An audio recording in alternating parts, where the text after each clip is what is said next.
जय जगन्नाथ। सबु बेले देह खराब होची कि डाक्तर पाखु गले जेते औषध खाइले भी देह भल होनी, बार बार डाक्तरखाना को जीवाकू पड़ुची।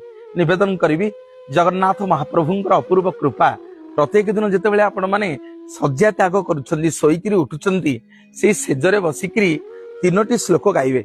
गोटिए पद हला ओम अच्युताय नमः, ओम अनंताय नमः, ओम गोविंदाय नमः। जिते बेले आपण सेज त्याग करुछंती सकाळू सेज उपरे बसिबे।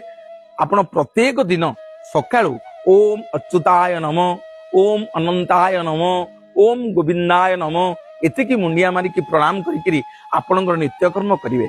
देखिबे प्रत्येक दिन करंतु, आस्ते आस्ते आस्ते आस्ते आपणक शरीररू रोग व्याधि सब दूर हबो। मेडिसिन खाइबा कमिबो, डाक्तर पाखक जीवा आस्ते आस्ते आस्ते आस्ते कमिबो। गोटिए कथा निवेदन करिवि, भागवत जगन्नाथ दास लिखिछंती कहई जगन्नाथ दास मूलटी अटई विश्वास। केवल जगन्नाथ को विश्वास करिया पड़िबो। भगवान प्रति विश्वास नथिले कोनोसी कार्य आज्ञा संभव हबनी।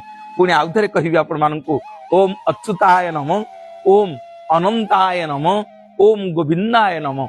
ई तीनोटी पद को प्रत्येक दिन शଯ୍ୟା त्याग कला बेले सेजरे बसिकी ओम अच्युताय नमः, ओम अनंताय नमः, ओम गोविंदाय नमः करी आपण माने आपणकर नित्यकर्म आरंभ करंतु। देखिबे